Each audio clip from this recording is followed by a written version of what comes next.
এখন আমরা ১.২ দেশীয় সংখ্যা গঠন রীতিটা পড়ব। এখানে বলেছে আমরা পূর্ববর্তী শ্রেণীতে দেশীয় সংখ্যা অনুযায়ী গণনা করতে শিখেছি। এই রীতি সংখ্যার ডান দিক থেকে প্রথম, দ্বিতীয়, তৃতীয় স্থান যথাক্রমে একক, দশক, শতক আকারে প্রকাশ করে।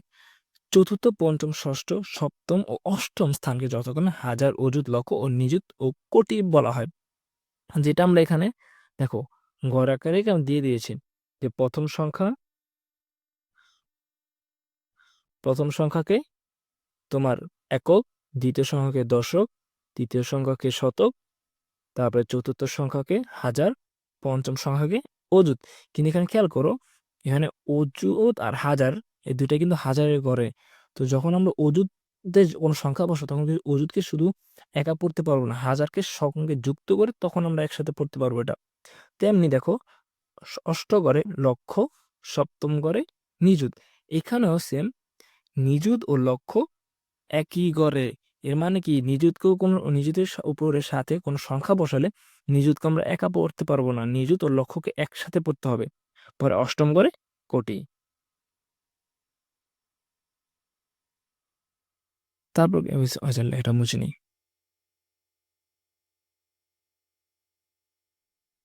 আচ্ছা, এখন কি বলছে দেখো, এককের গড়ে অঙ্কগুলো কথায় লেখা বা পড়া হয়, যেমন ১, ২, ৩, ৪ ইত্যাদি। তারপর বলছে কিছু ২ অঙ্কের সংখ্যাগুলো বিশেষ বিশেষ নাম রয়েছে, যেমন কি ২ আর ৫ একসাথে আমরা কি বলি ২৫, ৩ আর ৮ একসাথে কি বলি ৩৮, আর ৭ আর ১ একসাথে কি বলি ৭১ বলি। তাই এটা এখানে কি বলছে দেখো, যেমন ২৫, ৩৮, ৭১ পড়া হয় যথাক্রমে ২৫, ৩৮, ৭১।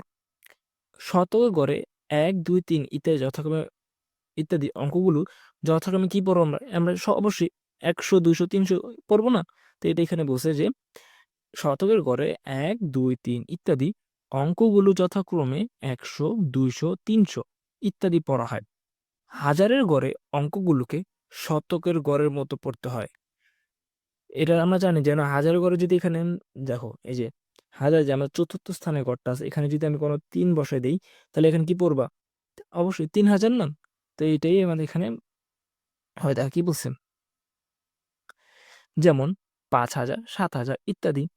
অযুতের গড়ের অঙ্কে অযুত হিসেবে পড়া হয় না। ওই যে আগে বলছিলাম যে অযুতের অঙ্কে যদি ঘরে কোনো যদি তুমি ২ বসায় দাও, তুমি এটাকে কিন্তু একা পড়তে পারবে না। অযুতকে পড়তে হলে হাজারের সাথে যুক্ত করে পড়তে হবে। এর মানে কি হয়ে যাবে, ২ আর ৩ একসাথে হয়ে যাবে ২৩,০০০।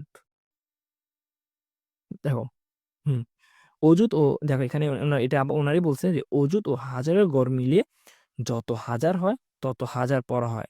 যেমন অযুতের গড়ে ৭ এবং হাজারের গড়ে ৫ থাকলে ২ গড় অঙ্ক মিলে কি ৭৫,০০০ পড়তে হয়।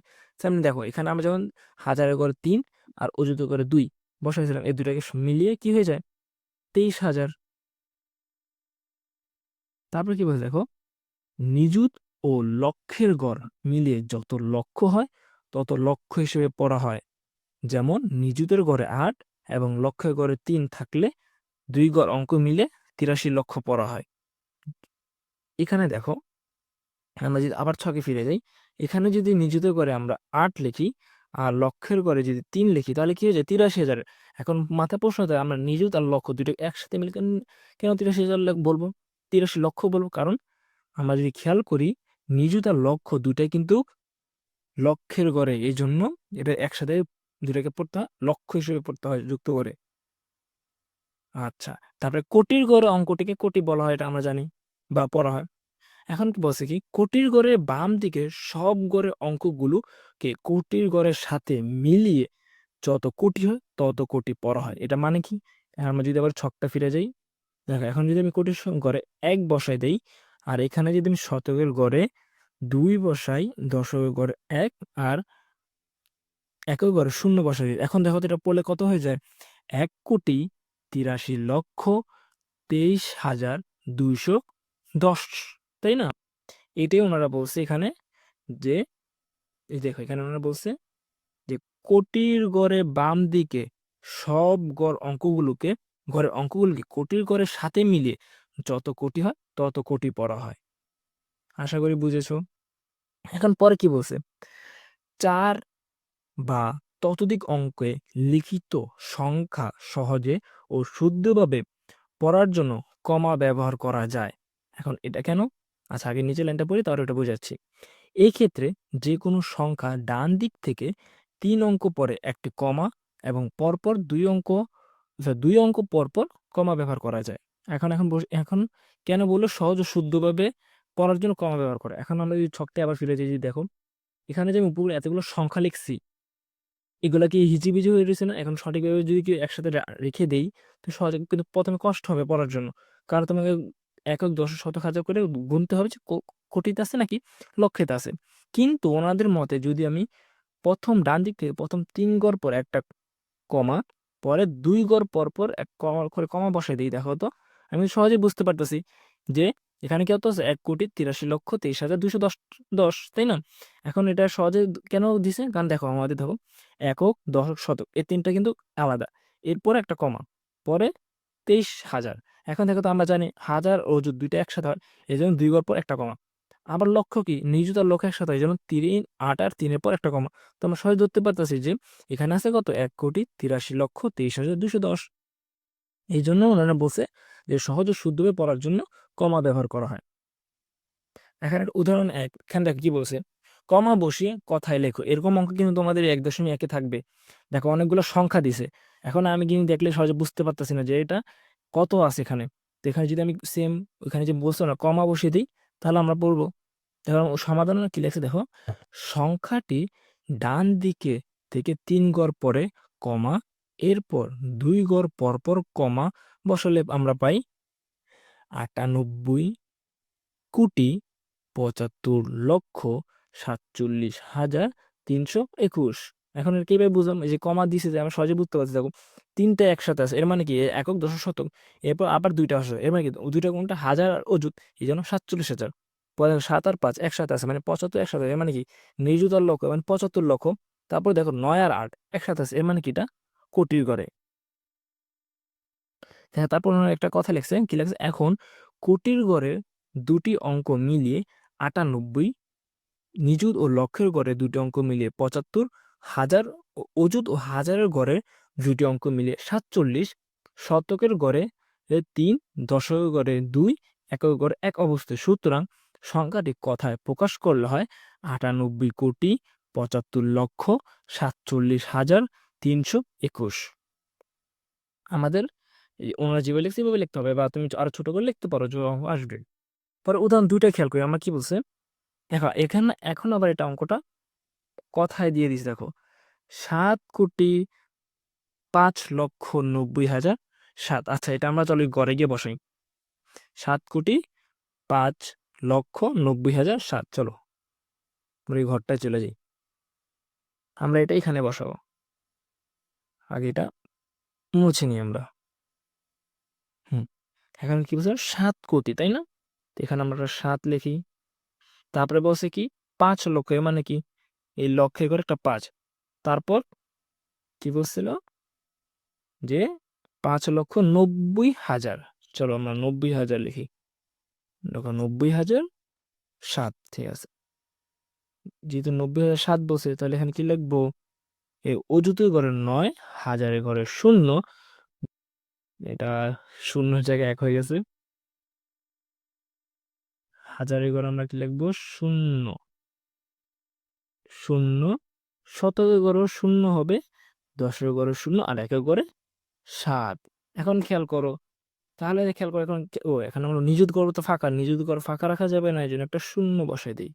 এখন খেয়াল করলো কত আসলো, আমাদের লেখা হয়ে গেল না 7,05,90,007, তাই না? আর আমাদের তো এরকম যখন কোনো কথা লিখে দিবে যে অঙ্কে লেখো 7,05,90,007, তখন তোমার এভাবে একটা ছক আঁকে করে ফেলবা, যেহেতু তোমার সহজ হয়ে যাবে। চলো আমরা আবার উদাহরণ দিয়ে ফিরোচ্ছি। এ দেখো ওনার একটা ছক করে দিছে অলরেডি।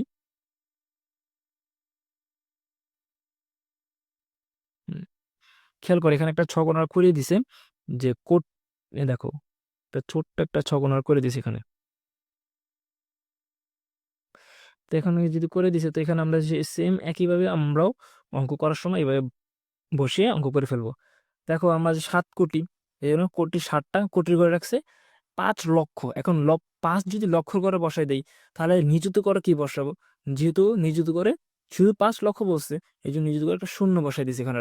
তারপর বলছে কি 90,000। এখন যদি 9 যদি আমি হাজারের ঘরে দিয়ে দিই, তখন তো 9,000 হয়ে যায়। তত তো হইতেছে না, আমাদের লাগবে 90,000। এই জন্য অযুত করে 9, হাজার করে শূন্য, দুটোকে একসাথে পড়াইছে 90,000।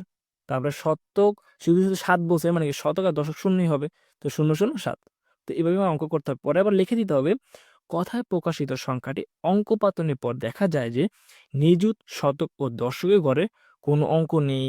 ঠিকই তো, আমরা তো কোনো অঙ্ক পাইনি। এই জন্য কি বলছে দেখো, কি বলে দিছে, এই খালি ঘরগুলোতে শূন্য বসে সংখ্যাটি পাওয়া যায়, তো ওরা শূন্য বসিয়ে দিছে।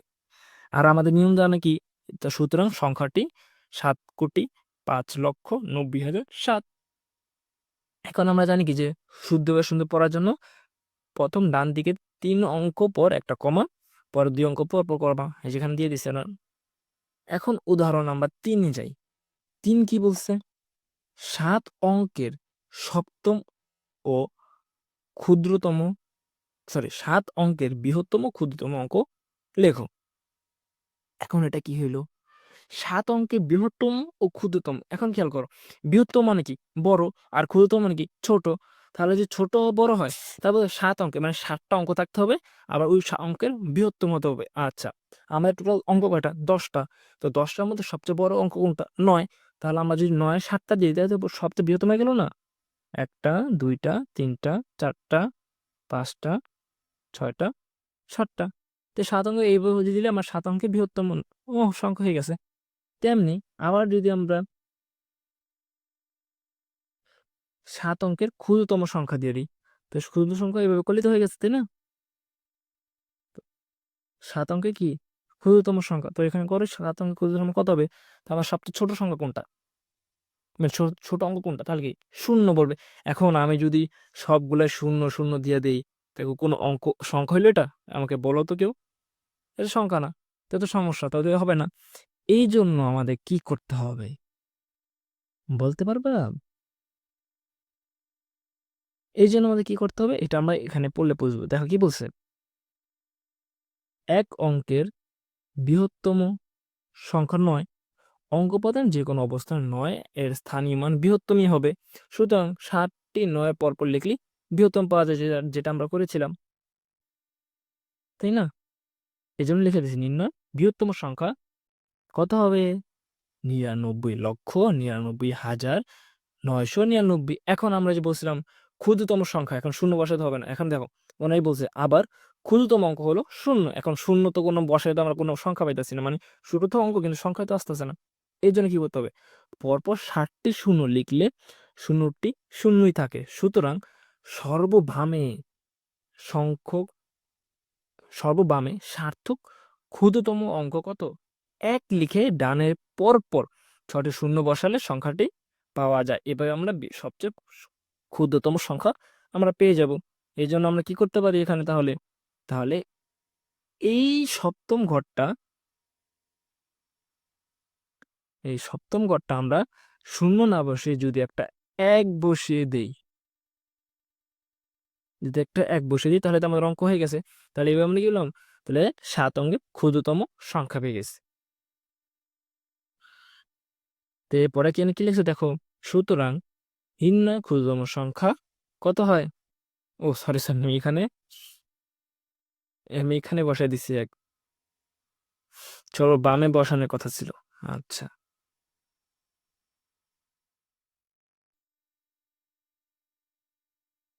হুম, তো আমাদের এখানে শূন্যটাই শূন্য থাকবে, এই শূন্য। কিন্তু বামের যে প্রথম সংখ্যাটা, এটা আমরা কেটে দেব, তাহলে 1 আর 0। তাহলে আমরা সবচেয়ে ক্ষুদ্রতম সংখ্যা আমরা পেয়ে যাব, যে এটা এখানে লিখছে নির্ণয় ক্ষুদ্রতম সংখ্যা কত? 10 লক্ষ। আচ্ছা,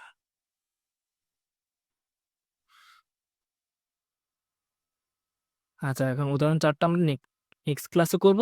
চলো এখন আমরা রিভিশন দিয়ে আসি। রিভিশন অফ, চলো এখান থেকে আমরা রিভিশন দিই। কি বলছে, আমরা যেগুলো শিখছিলাম এখন এখান থেকে সংক্ষিপ্ত আকারে রিভিশন দেব।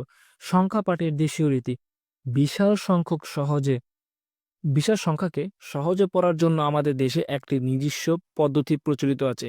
এটি দেশীয় সংখ্যা পঠন রীতি নামে পরিচিত। এই পদ্ধতিতে সংখ্যাগুলোকে কি একক, দশক, শতক, হাজার, অযুত, লক্ষ, নিযুত এবং কোটি এই ভাগে ভাগ করা হয়। দেখো এখানে কি বলছে, দেশীয় পদ্ধতিতে দেশীয় রীতি গঠন ও স্থান ও তাদের নাম। দেশীয় পদ্ধতিতে স্থানগুলোকে ডান থেকে বামে এভাবে সাজানো হয়: একক, দশক, শতক, হাজার, অযুত, লক্ষ, নিযুত, কোটি। কারণ এই যে কোটির যে ছকটা দেখো এখানে দিয়েছে সাইড দিয়ে। এখন পড়ার নিয়মটা আমরা জানি যে অযুত আর হাজার গড়কে একসাথে পড়ে কি পড়া হয়, হাজার পড়া হয়। যেমন আমরা ওখানে পেয়েছিলাম যে 5,000, 90,000। এখন 90,000 যে পেয়েছিলাম, তো আমাদের এইখানে আমাদের কি 90 কোথায় বসতো? অযুতের ঘরের বসতো না 9টা? তো 9টা আমরা এখানে বসতো, আর এখানে একটা শূন্য বসতো, তাহলে আমাদের কি 90,000 হবে। কেন? কারণ আমাদের এখানে বলে দিছে যে অযুত ও হাজারের গড়কে একসাথে হাজার বলা হয়। তেমনি আবার নিযুত ও লক্ষের গড়কে একসাথে লক্ষ পড়া হয়। কোটির ঘরের অঙ্কগুলিকে একসাথে কোটি হিসেবে পড়া হয়। তারপর কি কমা ব্যবহার ওই সংখ্যাকে সহজ করে পড়ার জন্য বা পাঠযোগ্য করার জন্য কি বলছে দেখো, দেশীয় রীতিতে সংখ্যাকে সহজভাবে ও শুদ্ধভাবে পড়ার জন্য কমা ব্যবহার করা হয়। উদাহরণ দেখো, একটা কত বড় সংখ্যা দিছে, 5, 8, 7, 5, 4, 4, 3, 2, 1। এখানে আমি বলতে পারো কত কোটি নাকি লক্ষতে আছে এটা। এখন একদম সহজ কি বল, ওই যে আমাদের নিয়মটা বলছে যে সংখ্যার ডান দিক থেকে প্রথম 3 অঙ্কের পর একটি কমা বসে, এরপর প্রতি 2 অঙ্ক পরপর কমা বসে। এবার বসিয়ে দেওয়া সহজে পাবো। দেখো দেখো প্রথম 3 অঙ্ক, 3, 2, 1-এর পর একটা কমা, তারপর 4, 3-এর পর একটা কমা, যেহেতু দুইটা পরপর 2 অঙ্ক পর কমা দিয়েছে। এখন টোটাল আমরা সহজে পড়তে বলেছি কত কোটি আছে এখানে, 58,75,43,321।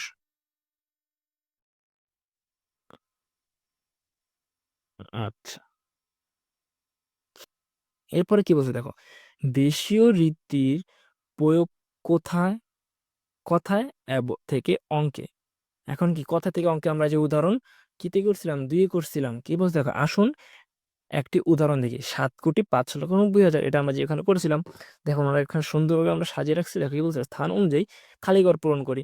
এখন দেখো আমাদের 7 কোটি বসে, দেখো কোটির ঘরে 7। এখন পরে দেখো 5 লক্ষ, 5 লক্ষ কি লক্ষের ঘরে 5 বসে দিছে। এখন 90,000, 90,000, এখন হাজার ঘরে তো 9 বসে, 9,000, এই জন্য দেখো অযুতের ঘরে 9 বসাইছে। তারপরে হাজার ঘরে একটা শূন্য, তো 90,000 হয়ে গেছে। এখন শুধু 7, এ মানে কি এককের ঘরে, এই জন্য একক 7 বসে দিচ্ছে। এখন আমরা দেখো নিযুত, শতক আর দশক ঘর খালি ছিল, এই জন্য তখন আমরা নিয়ম কি ছিল, যে কোনো অঙ্কন, যেখানে কোন অঙ্ক নেই সেখানে শূন্য বসাই দিছে। তো এখানে শূন্য বসাই দিছে, দেখো তখন কি হয়ে গেছে, একদম সঠিক একটা সংখ্যা পেয়ে গেছি। তাহলে কি হয়েছে, 7,05,90,007। আচ্ছা, আজকের জন্য এতটুকুই। নেক্সট ক্লাসে আবার তোমাদের সাথে দেখা হবে।